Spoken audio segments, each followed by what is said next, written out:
A'udzubillahi minasyaitonirrajim. Bismillahirrahmanirrahim. Bismillahirrahmanirrahim. Assalamualaikum warahmatullahi wabarakatuh. Alhamdulillah al-wahidil qahar. Alhamdulillah al-malikul jabbar. Alhamdulillahi Allahu akbar. Wassalatu wassalamu ala rasulillahil akhyar, Sayyidina wa habibina wa syafi'ina wa qurrati a'yunina wa maulana Muhammad sallallahu alaihi wasallam wa ala alihi wa sahbihi ajma'in. Amma ba'd. A'udzubillahi minasyaitonir rajim. Bismillahirrahmanirrahim. Yauma la yanfa'u malu wa la banun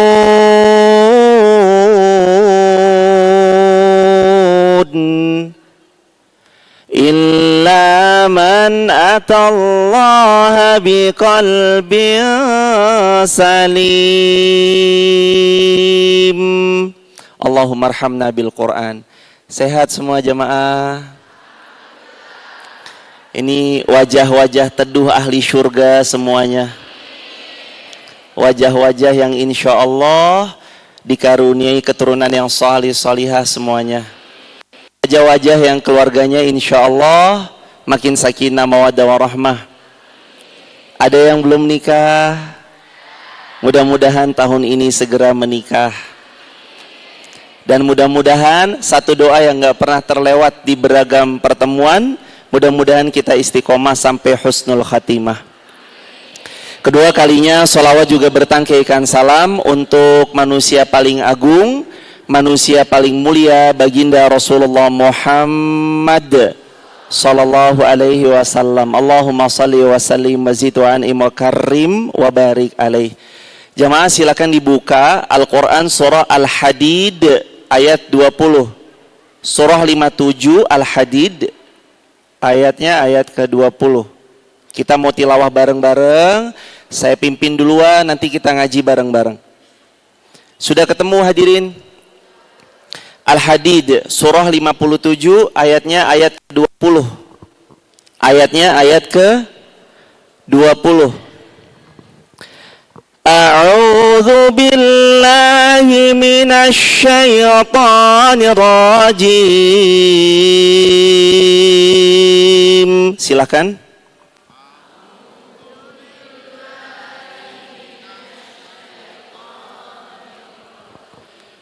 Bismillahirrahmanirrahim.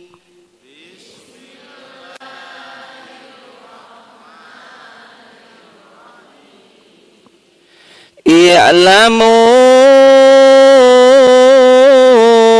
annamal hayatud dunya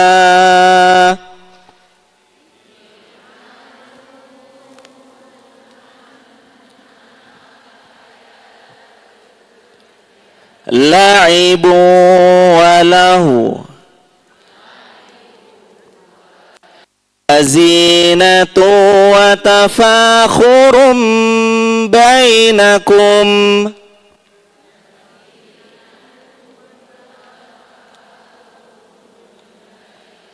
wa takasurun fil amwali wal aulad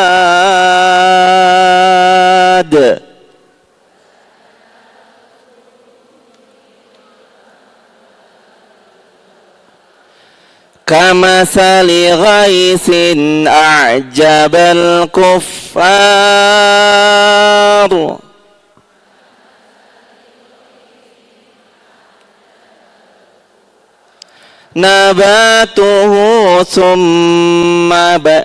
nabatuhu summa yahiju fatarahu musfarra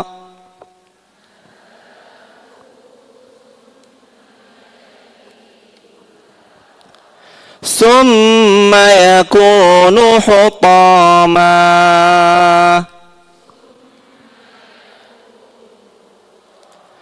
wa fil akhirati adzabun syadid.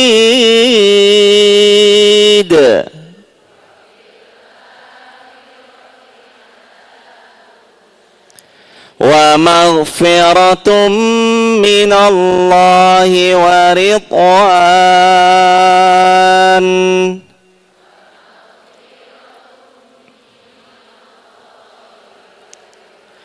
Wa mal hayatud dunya illa mata'ul ghurur.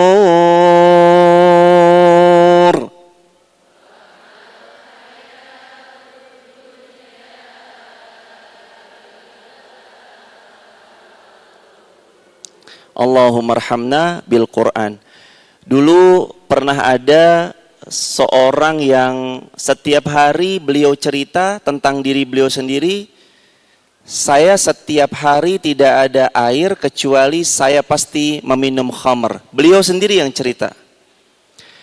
Tiap hari minum khamr. Dan tidaklah saya keluar rumah kecuali ketika saya keluar rumah, saya mau menyiksa orang-orang yang beriman kepada Allah, beriman kepada Rasulullah. Jadi setiap hari beliau meminum khamar, dan setiap kali beliau keluar rumah, beliau mau mencari orang-orang yang beriman kepada Allah dan Rasulnya untuk disiksa. Laki-laki ini tingginya hampir 2 meteran kira-kira. Bahkan lebih, ada yang beberapa sejarawan mengatakan tingginya 2 meter bahkan lebih. Bahkan karakternya beliau, kalau beliau naik kuda, kakinya nepak di tanah, saking tingginya beliau. Tubuhnya sispek, orangnya tegas, semua orang kalau beliau bilang A, pasti semuanya bilang A. Kalau beliau bilang B, pasti semuanya bilang B. Dan beliau adalah salah satu dari 2 jawara di kota Makkah. Nama beliau adalah Umar bin Khattab. Beliau sendiri yang cerita, adalah aku sebelum aku masuk ke dalam agama Islam, aku selalu meminum khamar. Adalah aku keluar dari rumahku, aku menyiksa orang-orang yang beriman. Ternyata Islam tidak memandang masa lalu. Islam tidak memandang masa apa? Orang yang dulunya minum khamar setiap hari, orang yang dulunya menyiksa kaum muslimin setiap keluar rumahnya, orang yang dulunya selalu jauh dari Allah, bahkan pisaunya setiap pagi Umar selalu asah. Ditanya sama tetangganya, wahai Umar, kenapa kamu mengasah pisau itu? Jawab Umar, aku mengasah pisau ini untuk agar kupisahkan Muhammad lehernya dengan tubuhnya. Jadi pisaunya tiap hari diasah untuk membunuh siapa? Nabi Muhammad SAW. Tapi teman-teman, Islam tidak memandang masa lalu. Yang Islam pandang adalah innamal a'malu bil khawatim. Coba diulang, innamal a'malu bil khawatimiha. Innamal a'malu bil khawatimiha. Sesungguhnya amal-amal kita tergantung penutupnya. Apakah sekarang kita sering dengar kisah Umar yang setiap hari dia minum khamar? Tidak. Kenapa? Islam nggak mandang masa lalu. Apakah kita mendengar Umar dulu menyiksa? Lebih besar daripada kisah hebatnya Umar? Tidak. Kalaupun ada, itu jadi pelajaran. Tapi kita dengar kisah heroiknya Umar bin Khattab, ekspansi wilayah sampai ke Afrika, sampai ke Aljazair, sampai ke Maroko. Yang kita dengar tentang baiknya Sayyidina Umar bin Khattab. Kenapa? Karena Islam tidak memandang masa lalu. I'lamu annamal hayatud dunya. Ketahuilah, dunia ini dalam pandangan Allah, kehidupannya itu cuma laibu walahu. Pertama, dunia itu sifatnya permainan. Yang kedua, sifatnya sendau gurau. Sifatnya dunia tuh. Gimana agar kita menjadikan hidup kita lebih bermakna? Satu-satunya jalan, the way of life, satu-satunya cara untuk kita makin dekat sama Allah adalah kembalikan diri kita kepada Allah untuk meniti jalan Allah sebelum kita berpulang ke pangkuan Allah. Satu-satunya jalan. Hadirin, apakah Umar menyerah dengan kata-kata yang nyinyirin Umar? Umar munafik. Dasar Umar telah khianat sama agama nenek moyang kita. Sama sekali enggak. Bahkan satu peristiwa jamaah yang dirahmati Allah ketika Sayyidina Umar bin Khattab, dia masuk Islam, bawa pedang yang diasahnya, mau membunuh Rasulullah, lalu terus kemudian di tengah perjalanan ketemu sama seseorang. Umar, kamu mau kemana? Jawab Sayyidina Umar, saya mau bunuh Rasulullah. Ini pedang saya, sudah tajamnya luar biasa saya siapkan. Kata orang itu, adekmu aja lo masuk Islam, kamu ngapain nyari Rasulullah? Adekmu lo udah masuk Islam, urusin tuh adekmu. Umar putar kudanya, temui adiknya, adiknya lagi baca Toha, Quran surah Toha. Sayyidina Umar langsung mendobrak pintunya, terdengar suara Qurannya, dirampas. Sama adiknya nggak boleh, dipukul sampai adiknya namanya Fatimah terjatuh. Apa ini? Dibaca sama Sayyidina Umar, Toha ma anzalna alaikal qur'ana litashqa, dan seterusnya. Luluh hatinya Umar. Di mana Muhammad? Nabi Muhammad waktu itu ada di rumah sahabat Arqam bin Abi Arqam. Masuk Rasulullah, masuk Umar bin Khattab kepada Rasulullah. Ditemui Rasulullah, sahabat udah geram. Hati-hati nih, Umar mau bahayakan Rasulullah nanti. Kata Rasulullah, da'hu, biarin. Sayyidina Umar datang mendekat, dipegang pundaknya, didudukin sama Rasulullah. Setelah didudukin, Rasul berucap satu kalimat, wahai anaknya Khattab, belum datangkah waktu untuk kamu beriman? Umar langsung mengucap, asyhadu an la ilaha illallah wa anna Muhammadar Rasulullah. Setelah syahadat, Umar belajar Islam untuk beberapa menit. Lalu kemudian Umar berdiri dan Umar mengatakan, ya Rasulullah, bukankah kita benar? Wahum alal batil, dan mereka itu batil? Iya benar. Kenapa kita sembunyi-sembunyi ya Rasulullah? Ayo terang-terangan ya Rasulullah. Kemudian baginda Nabi SAW mengatakan, belum waktunya wahai Umar. Tapi saking semangatnya Umar bin Khattab, dia keliling Ka'bah, bersyahadat, sampai orang-orang memukuli Umar bin Khattab. Umar kemudian membalas itu semua dan segala bentuk macam-macamnya, sampai Umar datang kepada sahabatnya yang paling dekat, namanya satu, Umar bin Amr bin Hisham alias Abu Jahal.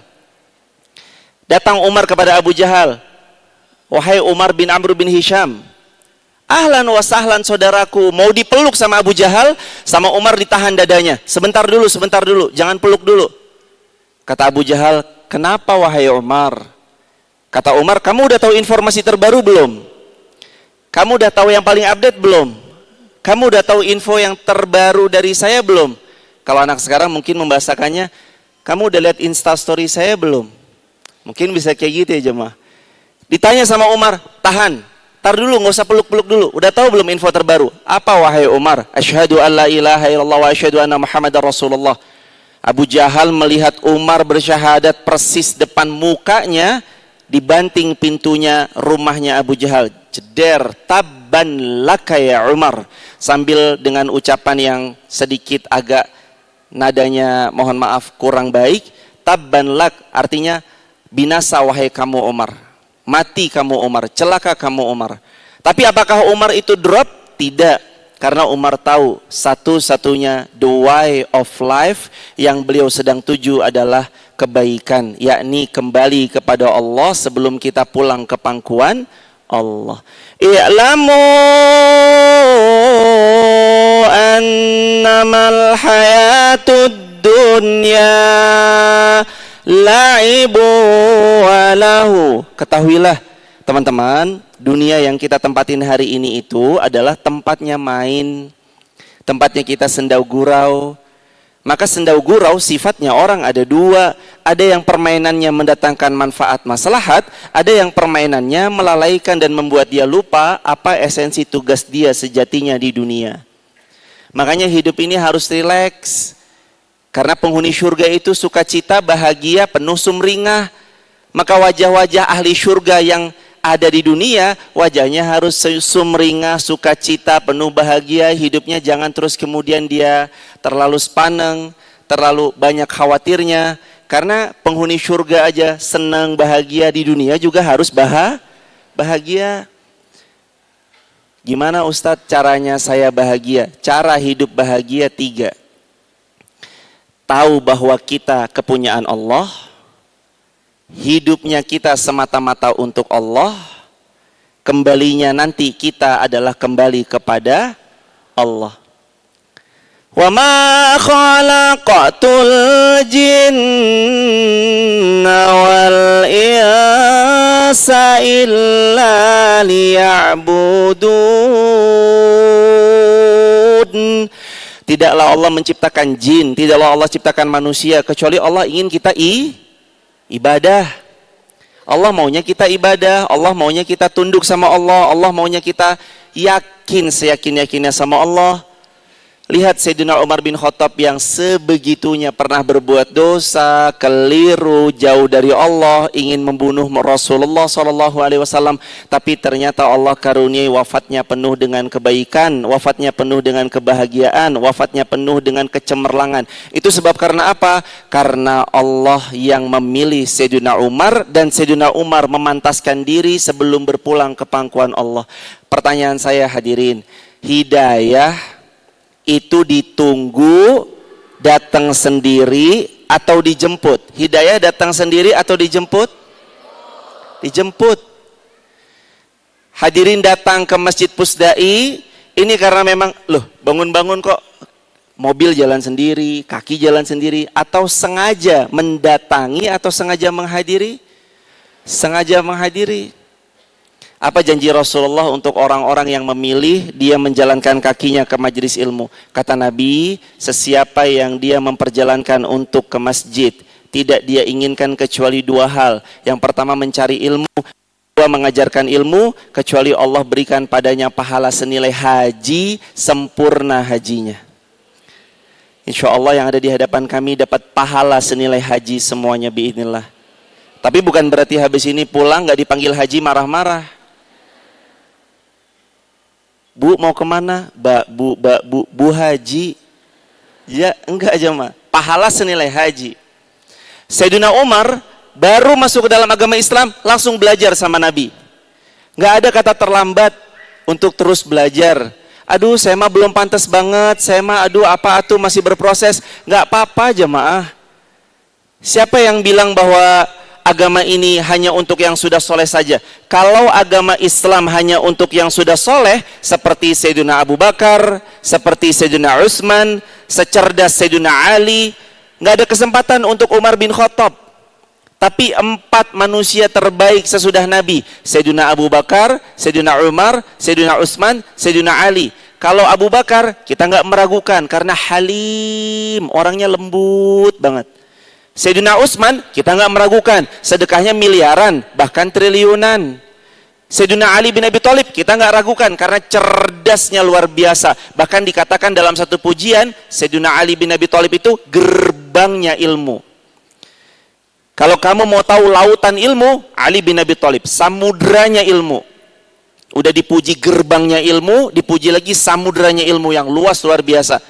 Tapi kenapa Allah sisipkan untuk kita kisahnya Sayyidina Umar di antara 4 manusia terbaik, agar kita tidak pernah putus asa bahwa seburuk-buruknya kita tetap bisa jadi orang yang mulia di hadapan Allah Subhanahu wa ta'ala. Sayyidina Umar pada akhirnya insya Allah jamaah kami mendoakan dalam perjalanan safar dari Wonosobo sampai Bandung ini, dalam safar kami mendoakan ya Allah kalau ada yang hadir di Masjid Pusdai belum haji, belum umroh, semoga engkau izinkan segera haji, segera umroh. Yang di online TikTok, YouTube, Instagram, atau yang menyaksikan lewat tayangan manapun juga yang belum haji, belum umroh, semoga segera haji dan umroh. Kita ziarah kepada Rasulullah.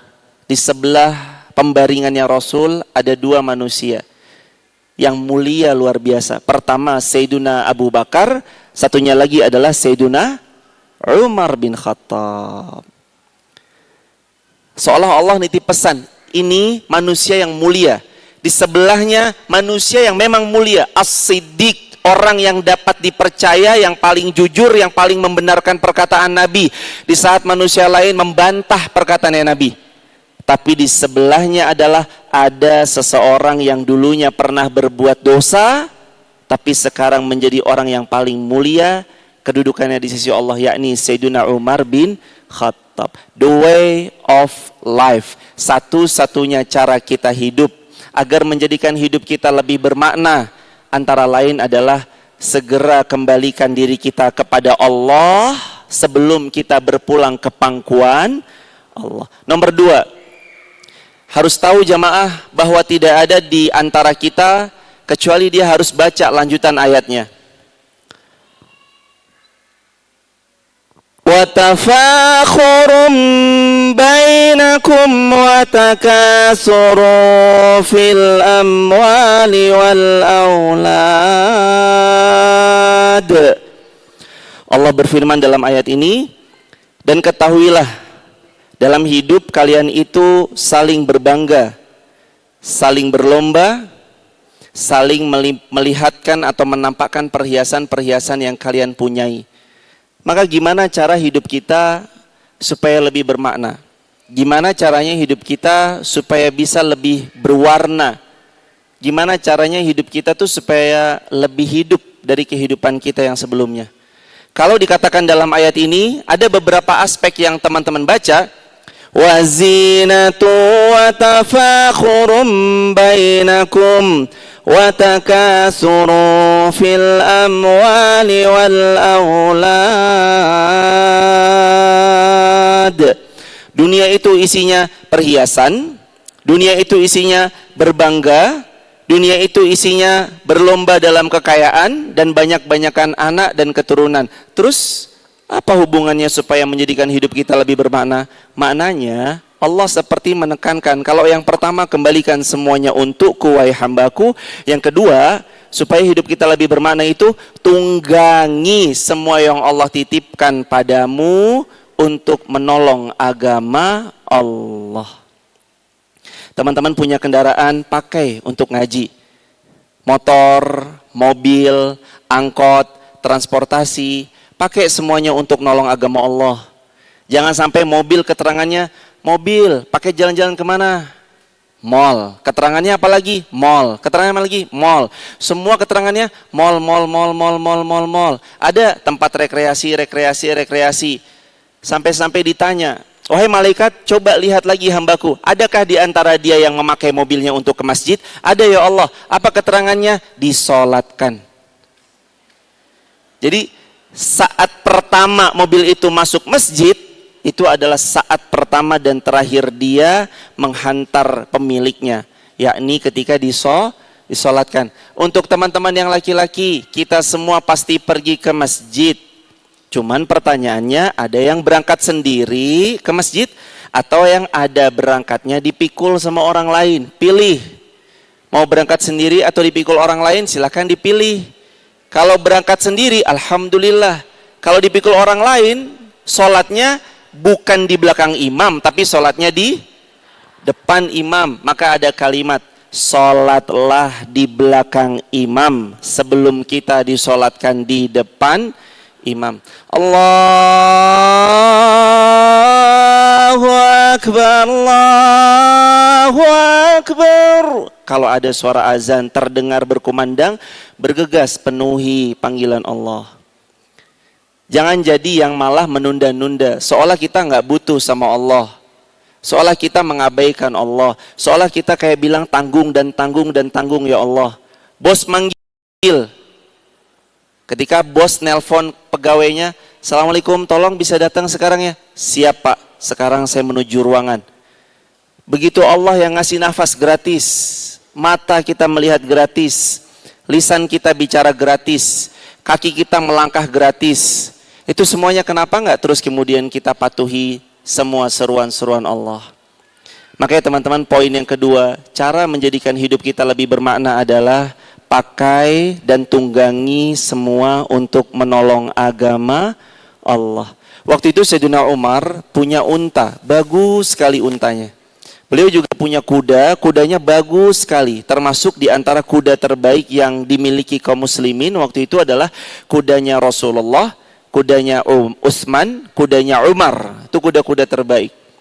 di tali kekang kudanya Sayyidina Umar menulis satu tulisan yang jelas dan terang di tali kekangnya Sayyidina Umar. Tulisannya adalah hanya untuk digunakan di jalan Allah. Di untanya, pada tali kekang untanya juga sama. Unta ini hanya untuk digunakan di jalan Allah. Pada tali 2 ekor untanya, kudanya, termasuk keledainya Umar, ditulis hal yang sama, hanya untuk digunakan di jalan Allah. Hari ini jemaah, insya Allah kita sama kok, bisa sama-sama kita punya hidup yang bermakna kalau kita pakai semuanya untuk tolong agama Allah.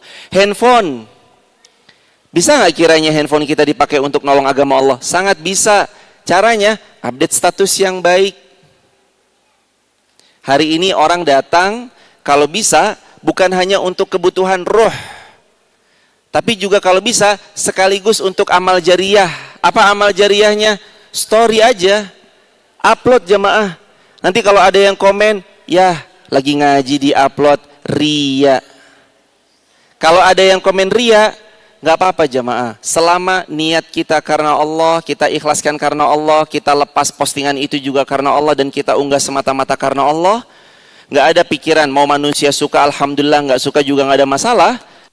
Kita yang sama-sama meniatkan karena Allah, itu semuanya akan Allah balas dengan ribuan pahala kebaikan-kebaikan. Bukankah ada pepatah yang mengatakan bahwa harimau mati meninggalkan belang, gajah mati meninggalkan gading, satu lagi manusia mati meninggalkan nama. Itu zaman dulu. Sekarang manusia mati meninggalkan nama dan data di sosial media.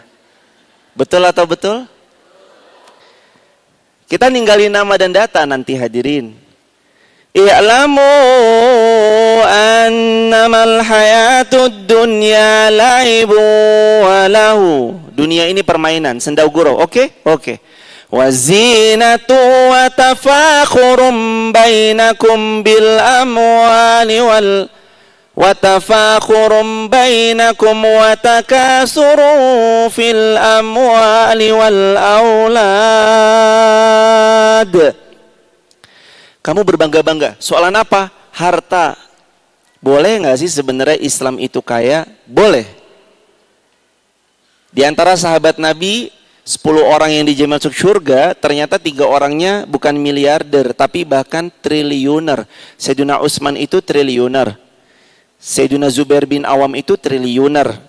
Sayyidina Abdurrahman bin Auf itu triliuner. Tapi apakah harta mereka melalaikan mereka dari mengingat Allah? Tidak. Harta mereka dekatkan untuk Allah dan Rasulnya. Pernah dengar kisah perang Tabuk ketika Rasulullah bilang dalam perang Tabuk, siapa di antara kaum muslimin yang mau sedekah? Silahkan. Datang Abu Bakar bawa 200 juta. Datang Sayyidina Abdurrahman bin Auf bawa 800 juta. Datang Zubair bin Awam bawa 1 miliar sampai sekian miliar. Datang Utsman bin Affan bawa 1 triliun 44 miliar untuk perang Tabuk. Kisahnya ada dalam kitab Ashabur Rasul jilid yang pertama di bab yang ketiga. Ketika Sayyidina Utsman bin Affan membawa 960 ekor unta, 40 ekor kuda, untanya unta terbaik, kudanya kuda terbaik, 1 ekornya 1 M, dikali 1000 ekor 1 T, plus bawa 11.000 dinar. Jadi apakah kita nggak boleh kaya atau berkecukupan? Jawabannya boleh, tapi pertanyaannya, watakasuru fil amwali wal aulad.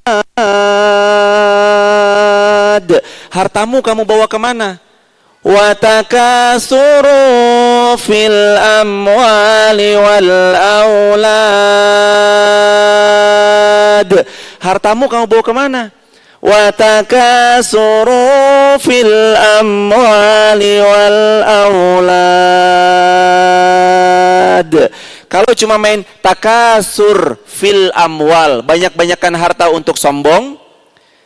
Ibu-ibu main banyak-banyakan harta untuk beli tas, lalu ketika difoto tasnya nggak ikut foto, diulangin, ayo tasku belum ikut foto, terus dia bawa dulu. Hadirin, bukan untuk itu semata. Boleh kok beli tas, nggak salah.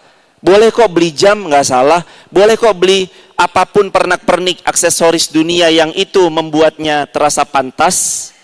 Karena kata Nabi SAW, sesungguhnya Allah suka kalau Allah kasih nikmat sama hamba tersebut, dia menampakkan nikmat yang Allah kasih.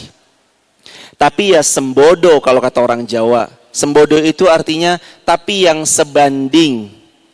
Jangan dengan berpenampilan jam tangannya mewah, tasnya mewah, handphonenya mewah, sedekahnya 2.000 rupiah. Nggak sembodo namanya hadirin. Atau sembodo itu seimbang, nggak setara nanti jemaah. Terus yang kedua, kembali lagi yang kedua, jadi gimana caranya agar hidup kita lebih bermakna? Tunggangi semua yang Allah titipkan untuk sama-sama kita kembalikan kepada Allah. Apapun yang dipunya, yang ilmu dengan ilmunya, yang harta dengan hartanya, yang skillnya dengan skillnya, yang tenaga dengan tenaganya, yang kemampuan keahliannya di bidang tertentu dengan kemampuan keahlian yang dia bidangi tertentu itu, yang jabatannya dengan tanda tangannya. Seorang guru mungkin beliau masuk surga lewat ilmu yang beliau ajarkan. Seorang qari lewat lisan yang beliau lantunkan ayat suci Al-Quran. Gimana cara masuk surganya seseorang teknokrat dan birokrat? Caranya adalah tanda tangan sesuatu yang bentuknya maslahat untuk umat. Kalau ibu-ibu masuk surganya lebih mudah lagi, kata Nabi SAW, idza salatal mar'atu khamsaha wa shamat syahraha wa hafizat farjaha wa ata'at zawjaha qila laha udkhulil jannah min ayyil abwabi jannati syi'ti. Kata Nabi SAW, hai perempuan, kalau kamu sholat 5 waktu, Nabi nggak sebut sholat sunnahnya. Wa shamat syahraha, kalian puasa Ramadan, nggak disebut puasa sunnahnya. Wa ata'at zawjaha, kalian taat pada suami kalian. Lalu berikutnya, wa hafizat farjaha, kamu jaga ya kehormatan dirimu, qilalaha, masuk syurga, bilang sama dia, qilalaha, bilang sama perempuan yang melakukan 4 tadi, udkhulil jannah, masuk syurga dia, min ayyil abwabi jannati syi'ti, lewat pintu syurga manapun yang dia mau. Masuk syurga lewat pintu mana saja, manapun, mau pintu yang kanan, yang kiri, yang paling depan, mau pintu yang paling belakang, bebas milih. Yang kamu sukai yang mana, masuklah kamu lewat situ. Cuma dengan 4. Yang pertama jaga sholat, yang kedua puasa, yang ketiga jaga kehormatan, yang keempat taat kepada suami selama bukan maksiat kepada Allah. Support suaminya. Tapi suami saya nggak mau sholat, tapi suami saya seringnya maksiat. Separah-parahnya suami kita kan nggak ada yang suaminya Firaun kan jemaah. Asia suaminya Firaun. Allah izinkan Asia masuk surga. Dan Asia pernah berdoa, ini hebatnya Bunda Asia, bukan Bunda Aisyah tapi Bunda Asia istrinya Firaun. Asia pernah berdoa, ya Allah muliakan aku dengan aku memiliki rumah di sisimu ya Allah di surga. Lalu doanya Bunda Asia juga pernah berkata, Bunda Aisyah mengatakan, ya Allah izinkan aku tetap terjaga kehormatan diriku. Jadi setiap malam Allah itu mengutus jin yang diserupakan dengan Asiyah untuk melayani Fir'aun dalam perihal ranjang. Jadi Bunda Asia tetap terjaga dan terpelihara kehormatan diri beliau. Karena yang melayaninya adalah jin yang diserupakan seperti Asiyah untuk melayani urusan ranjangnya Fir'aun. Saking perempuan mulia, Allah yang pasti jaga. Perempuan mulia itu Allah yang akan jaga, Allah yang akan membuat beliau semakin mulia. Hadirin jamaah yang dirahmati Allah, hayo kita lihat jamaah, apa yang kita pegang selama ini, apakah sudah cukup manfaat? Ibu coba lihat, apakah bajunya sudah bermanfaat, selalu dipakai untuk pengajian, untuk hal-hal yang positif? Apakah tas kita juga bermanfaat, selalu kita pakai untuk hal yang positif? Apakah lisan kita sudah bermanfaat? Apakah postingan kita sudah bermanfaat? Hidup kita akan lebih bermakna kalau kita pegang hadis Nabi yang mulia sallallahu alaihi wasallam, khairun nas anfa'uhum linnas. Coba diulangi. Sebaik-baik manusia adalah yang paling bermanfaat. Bukan lagi tentang siapa yang paling banyak dalam bidang ilmunya saja, siapa yang paling banyak dalam hartanya semata, siapa yang paling tinggi jawatan dan pangkatnya saat ini. Tapi ternyata manusia terbaik adalah yang paling bermanfaat. Apa manfaatnya yang sekarang hari ini kita tebar, kita berikan, kita bagikan, kita share jamaah. Kalau ada video baik yang kiranya kita bisa jadikan diri kita lebih baik dan orang lain yang menontonnya lebih baik, share. Kenapa? Karena hadirin, menurut kita mah videonya biasa aja, tapi ternyata pas kita posting itu yang dibutuhkan orang lain selama ini. Menurut kita apa yang kita share itu biasa aja, tapi begitu ditonton orang lain, lalu pas banget sama keadaan orang itu yang orang lain butuhkan selama ini. Dan ketahuilah, cara orang itu mengambil ibrah dalam hidup macam-macam sekarang. Ada yang belajar dari kejadiannya orang lain, ada orang lain punya kejadian, beliau cerita, kita ngambil ibrah pelajaran. Ada seseorang ini baru dapat ilmu kalau anaknya yang bilangin mamanya, "Mama ini gimana sih? Aku aja bisa baca Quran, masa mama udah setua ini nggak bisa baca Quran?" Seperti ditampar bolak-balik. Dengar kalimat anaknya langsung yang bicara itu ke dia. Ada yang dapat tegurannya itu bukan dari anaknya, bukan dari kisah sang tukang beca, tapi kadang dapat tegurannya dari pas dia tiba-tiba aja gitu seliweran FYP di TikToknya dia, atau seliweran di Reels Instagramnya dia. Kok pas banget ya? Sebenarnya bukan hanya sekedar pas, tapi Allah mau lewat video itu yang lewat di beranda kita, Allah mau ngasih jawaban. Ini jawaban atas persoalanmu. Ini jawaban atas apa yang sedang kamu alami. Ini jawaban dari apa yang kamu pinta selama ini. Jawaban.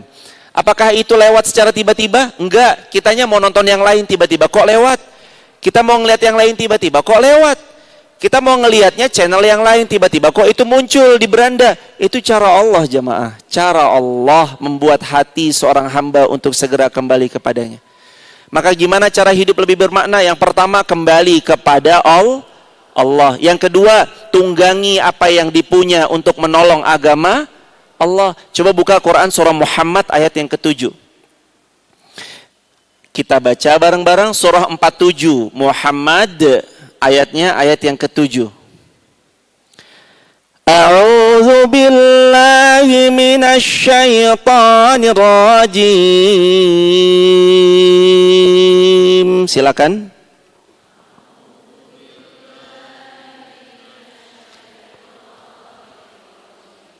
Bismillahirrahmanirrahim.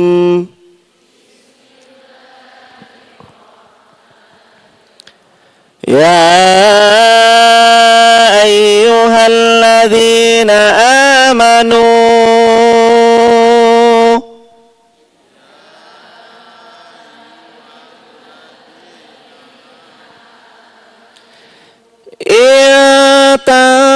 Tansurullah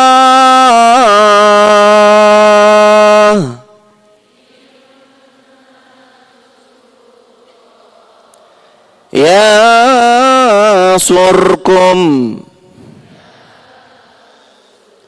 wa yuthabbit aqdamakum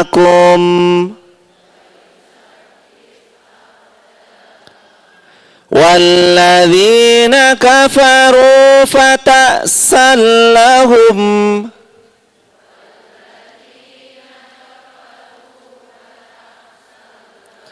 wa adalla a'malahum. Terakhir, dzalika bi annahum karihu ma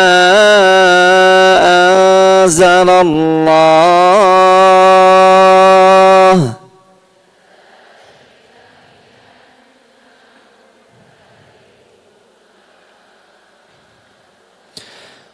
fa'ahbata a'malahum.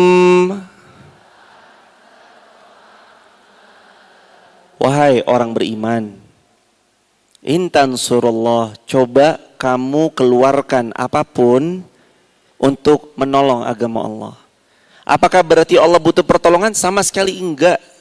Kita enggak nolong agama Allah, enggak ada pengaruhnya. Allah tetap Tuhan.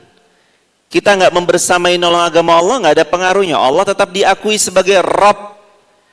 Tapi kalau kita nggak ikut andil dalam setiap episode kebaikan, yang rugi siapa? Diri kita sendiri yang rugi. Ya tansurullah ya surkum. Wahai hambanya Allah yang beriman, kalau kamu tolong agama Allah, Allah menolong semua hajat dalam hidupmu. Hidup kita dijamin Allah akan tolong selama kita mau menolong agama Allah. Waktu itu ada seorang ulama, atas pertolongan Allah dia fokuskan anaknya untuk menolong agama Allah jemaah. Hidup sangat sederhana, tapi dia yakin dengan izin Allah anaknya didekatkan dengan Al-Quran, didekatkan dengan hadis Rasulullah, didatangkan ke majelis ilmu, para ulama, sampai terus kemudian anak ini tumbuh mendewasa, tumbuh besar, hafal Al-Quran, ilmunya luas manfaatnya, umur 15 tahun duduk di majelis ulamanya para penghafal Quran di kota Mekah. 15 tahun udah jadi mufti. Nama beliau adalah Muhammad bin Idris Asy-Syafi'i, nama populernya adalah Imam Syafi'i. 15 tahun. Pada saat anak-anak kita main kelereng, main gundu, anak-anak kita 15 tahun mungkin lagi sibuk dengan sesuatu, Imam Syafi'i sudah duduk jadi ketua majelis ulama. 15 tahun. Luar biasa kalau kita berkiblat pada kegemilangan kita di masa lampau, itu bukan isapan jempol belaka ternyata ya jemaah. Kisah-kisah itu tuh pernah benar terjadi adanya, real adanya, dan itu bisa terulang lagi dengan pertolongan Allah. Siapa yang akan mengulangi itu semua? Perjuangan bapak, ibu, abang, mbak, emas, akang, bukan akang ya, kalau Bandung AA, sama teteh, yang ada di hadapan kami yang nanti insya Allah mengulang kegemilangan itu di masa yang akan datang. Anak cucunya, keturunan-keturunannya, kita mah hafal 3 kul, kuliah, kulhu, al-falak, an-nas, 4 kul dah berarti. Tapi anak kita bukan berarti dicukupkan dengan 4 kul. Kita hafalnya 3 kul, 4 kul, anak kita nanti mereka hafal di ayat yang lebih banyak. Tapi kayaknya wajah-wajah di hadapan kami ini bukan yang 3 kul doang, tapi hafal Quran. Coba dilanjutkan ayat ini jamaah. Fabi ai ala'i rabb. Fix berarti benar hafal Quran semua ini. Ya tansurullah yansurkum. Tolong agama Allah, nanti Allah tolong kita. Mau tahu gimana caranya supaya Allah tolong kita? Gimana caranya supaya Allah membantu kita? Gimana caranya Allah turun tangan langsung? Hambaku minggir, yang lain minggir. Ini nih aku yang nolong. Caranya intan surullaha yansurkum. Kamu terlibatlah dalam agama Allah. Salah satunya jadi mustami. Ini dalam rangka menolong agama Allah. Jamaah story itu dalam rangka nolong agama Allah. Jamaah upload itu dalam rangka nolong agama Allah. Terlibat dalam kebaikan itu nolong agama Allah. Kata Nabi SAW, Nabi bersabda, "Ballighu anni walau ayah." Sampaikan dariku walaupun cuma satu ayat aja, suruh nyampein. Kata Nabi, jangan disembunyikan. Satu ayat itu disampaikan, jangan disembunyikan. Kalau satu ayat aja disuruh menyampaikan, apalagi yang tahu 4 kul, apalagi yang hafal 4 kul. Kalau satu ayat aja disuruh menyampaikan, apalagi yang hafal alladzi at'amahum min ju' wa amanahum min. Fix hafiz Quran semua ini. Alladzi at'amahum min ju' adalah orang-orang yang at'amahum, memberi makan, min ju' menghilangkan rasa ju', lapar. Laparnya orang dihilangkan. Wa amanahum min khauf. Kalau laparnya hilang, nanti dia beriman karena merasa aman.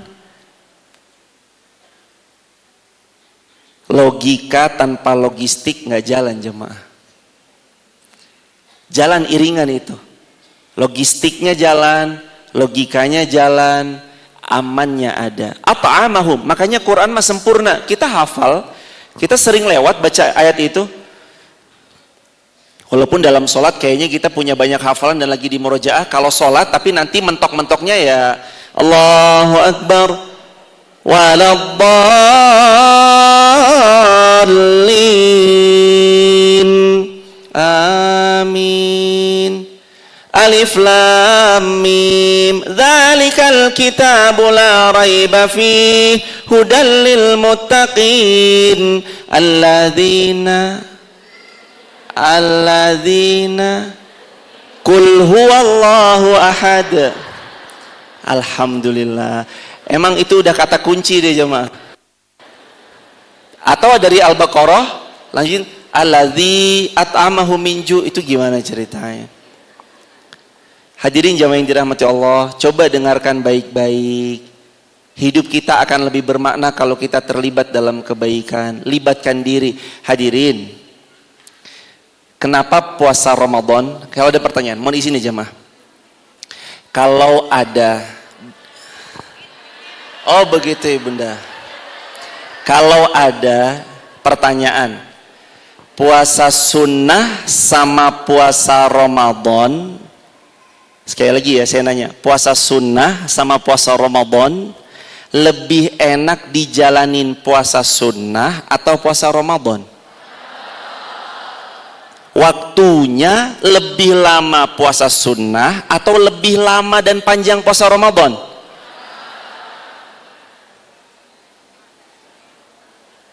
Enggak, puasa secara hari. Secara harinya puasa sunnah lebih panjang atau puasa Ramadan yang lebih panjang? Kalau Ramadan 30 hari full. Kalau sunnah paling mentok ya puasa Daud, sehari puasa sehari berbuka. Tapi kenapa lebih berat puasa sunnah? Kenapa hadirin? Ibu kenapa lebih berat puasa sunnah? Itu jawabannya. Kenapa puasa sunnah lebih berat? Karena puasa sunnah sendiri. Kenapa puasa Ramadan itu lebih gampang? Karena bersama-sama atau maka paling enak hidup ini kalau mau lebih bermakna, nomor 3-nya berjamaah. Sholat, ibu yang di sebelah sini, enak sholat sendiri atau sholat berjamaah? Enak sholat sendiri, khusyuknya sholat sendiri atau khusyuk sholat berjamaah? Khusyuk sholat sendiri. Oh sholat sendiri khusyuk Ustadz, soalnya kalau ngimamin seperti Valentino Rossi, Allahu Akbar, bismillahirrahmanirrahim, amin, bismillahirrahmanirrahim, assalamualaikum warahmatullahi wabarakatuh. Tapi kalau di Masjid Pusdai kan enggak, insya Allah. Allahu Akbar, bismillahirrahmanirrahim. Terus bacanya bagus sampai waladdallin.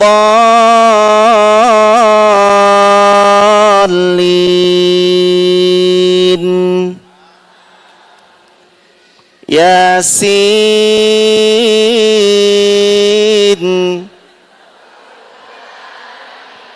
Allahu Akbar. Ada yang kalau ketemu imam yang bacaannya sudah agak panjang langsung, kayaknya saya mau pulang aja ya Pak Imam. Jangan gitu jemaah. Kita nih harus berjamaah supaya dapat feel kebaikannya, harus berjamaah. Jangan sampai nggak berjamaah. Kalau jamaah mau melihat seperti yang tadi ditanya, ibu puasa enaknya Ramadan apa puasa sunnah? Ramadan. Padahal Ramadan tuh 30 hari berturut-turut. Kalau puasa sunnah Senin Kamis itu cuma hari Senin sama hari Kamis. Kalau puasa Daud sehari puasa sehari berbuka. Kalau ini 30 hari nggak buka-buka. Kenapa lebih gampang? Kenapa lebih mudah? Karena orang kalau berjamaah itu enak. Makanya habis ini ngaji kayak gini berjamaah, Datang kayak gini berjamaah. Ada jamaah di antaranya yang berbuat kebaikan. Kalau bisa diluaskan bareng-bareng, diluaskan bareng-bareng. Pada zaman Rasulullah Shallallahu Alaihi Wasallam itu jamaah, Nabi bisa gerak sendirian, Nabi bisa. Nabi bisa berdoa sendirian langsung kalah semuanya, bisa. Tapi ternyata Nabi tetap ada sunatullah berjamaah. Nabi kenal Abu Jahal, kenal. Abu Lahab, kenal. Tapi siapa yang Nabi sahabati? Nabi kenal daripada Umayyah bin Khalaf, penyiksanya daripada mantan majikannya Bilal bin Rabah. Nabi tahu Umayyah bin Khalaf. Nabi kenal Al-Walid bin Mughirah, bapaknya Khalid. Nabi tahu, tapi apakah Nabi bersahabat dengannya? Tidak. Nabi bersahabat, Nabi berjamaah sesama orang yang beriman. Maka ada rumus dari Nabi, kata Nabi SAW, la tusahib illa mu'min. Kalau mau bersahabat, ada baiknya mempertimbangkan kepada siapa bersahabat, yaitu sama orang-orang yang beriman. Kita tahu jamaah rasanya gimana kalau ketemu sama orang yang beriman. Saya ada satu cerita, kejadiannya di Bogor, kisah nyata. Seseorang baru hafal juz 30. Maksain diri datang ke pondok pesantren di daerah Bogor. Semua teman-temannya hafiz Al-Quran. Setiap kali ngantri mandi, ada gayungnya diantriin di asrama, ada beberapa tempat duduk, terus ada pohon gitu. Beliau ngelihat kanan kirinya murojaah, beliau akhirnya juga ikut murojaah. Waktu antri makanan di dapur, beliau melihat daripada teman-temannya saat ngantri sambil murojaah Quran, beliau akhirnya ngelihat kanan kirinya pada murojaah, beliau ngambil Quran, beliau murojaah Al-Quran. Pagi-pagi setor, beliau juga siapkan setoran untuk hafalan. Lingkungan penghafal Al-Quran mencetak dia dalam waktu 7 bulan 19 hari hafal Quran, disetorkan 30 juz sempurna jemaah. 7 bulan 19 hari. 7 bulan 19 hari jemaah. 30 juz disetorin sempurna. Karena lingkungan teman-temannya hafal Al-Quran, dia ikut jadi penghafal Al-Quran. Makanya kata Nabi, kalian kalau bergaul seperti, kalau baik kalian bergaul itu seperti bergaul dengan penjual minyak wangi. Kita kecium bau wangi. Kalau seseorang salah bergaul, dia seperti bergaul dengan pandai besi, minimal bajunya bolong atau minimal bau. Pernah dengar ya kisah yang masyhur? Seorang ustadz muda lagi mau ngisi ceramah di pondok pesantren. Di dalam mobilnya hanya 2 orang, supir beliau sama beliau di depan sebelah kiri. Dalam perjalanan ustadz muda ini mau ngisi ceramah tausiah tablik akbar kajian di pondok pesantren, pecinya dilepas, ditaruh di dashboard. Di lampu merah ada perempuan yang nyetop. Ajak-ajak kita dong, perempuan ini ternyata perempuan tunasusila, mohon maaf. Ajak-ajak dong, perempuan ini bilang kayak gitu. Kata ustadz muda ini, beneran mau ikut? Iya mau ikut. Ya udah silakan masuk ke dalam mobil kalau yang mau ikut. Dia bilang sama supirnya, Pir tolong Pir bukain itu mobilnya, ini perempuannya katanya mau ikut. Perempuannya masuk ke dalam mobil, dek, perempuannya langsung berbeda atmosfer. Biasanya masuk mobil jedak-jeduk, kok ini masuk mobil isinya murotal Al-Quran. A'udzu billahi minasyaitonir rajim. Biasanya masuk mobil jedak-jeduk. Lah kok ini masuk mobil isinya murotal Al-Quran. Akhirnya dia bertanya-tanya, mohon maaf ini kita mau kemana ya? Kata perempuan itu sama sang ustadz muda. Ustadz muda ini jawab, kita mau tablik akbar di salah satu pondok pesantren.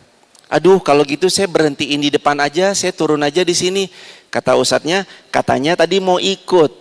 Kalau mau ikut ya sudah ayo kita ikut. Tapi saya kan pakaiannya kayak gini. Masa saya masuk pesantren pakaiannya kayak gini? Kata sang ustadz muda, udah ikut aja, tenang aja. Ini kaca dari luar nggak kelihatan. Mobilnya begitu mau sampai semua santri udah begini semua jemaah.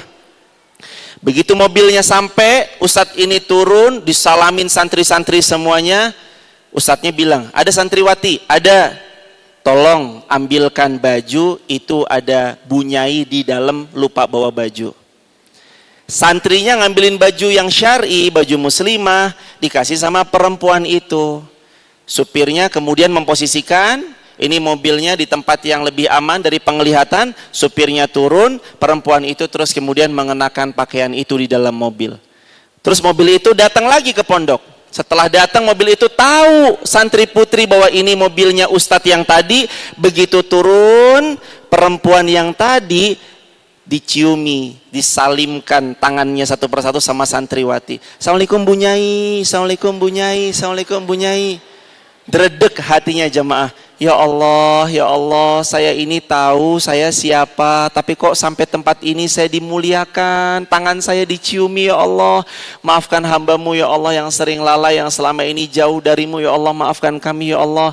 Akhirnya malam itu dia kajian 1 jam, 2 jam, dia terus kemudian pulang. Di perjalanannya pakaian itu nggak dilepas.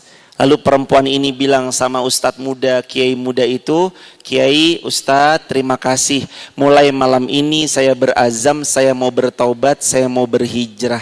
Terima kasih atas perjalanan di malam ini. Semoga Allah memberkahi pertemuan kita. Diantar sampai rumahnya, terus ustadznya berpesan, kalau di tempatmu yang lama, nanti kamu nggak kuat. Kamu harus pindah di tempat yang baru. Akhirnya perempuan ini pun memulai hidup yang baru, membuka lembaran baru, ada di tempat yang baru. Allahu Akbar. Seperti itu jamaah. Seseorang tergantung teman dekatnya. Makanya ayat Al-Quran kan sering ya mengulang-ulang. Hadis Nabi kan sering ya mengulang-ulang tentang teman. Siapa teman kita, siapa teman duduknya, lihat temannya. Bukan karena tanpa alasan, tapi alasannya sangat kuat. Almar'u ala dini khalilih falyanzur ahadukum man yukhalil. Seseorang itu tergantung kepada siapa dia berteman dekat. Pilih teman dekat. Sebentar lagi Ramadan jamaah. Insya Allah sekira nanti tanggal 10 Maret sudah masuk Ramadan. Sekarang bulan apa? September. Oh, Oktober. Oh iya, tanggal 1. Oktober, November, Desember, Januari, Februari. 5 bulan lagi. Kurang lebih kita ketemu Ramadan. Karena 10 Maret nanti kita ketemu Ramadan. Kira-kira umur kita sampai atau enggak sampai bulan Ramadan? Ya Allah, insya Allah mudah-mudahan nyampe ya jamaah. Mudah-mudahan bisa kita ketemu Ramadan. Allahumma balighna fi Ramadan insyaallah, amin ya rabbal alamin. Ada satu doa yang gak pernah dilupakan supaya hidup kita juga lebih bermakna. Doa yang diajarkan para ulama, diantaranya adalah doa supaya kita dirahmati dengan Al-Quran. Karena dari tadi kita baca Al-Quran. Doanya adalah Allahumma rahamna bil Quran waj'alhu lana imaman wa nura wa hudan wa rahmah. Allahumma minhu ma nasina wa 'allimna minhu ma jahilna warzuqna tilah ana al-laili wa atrafan nahar waj'al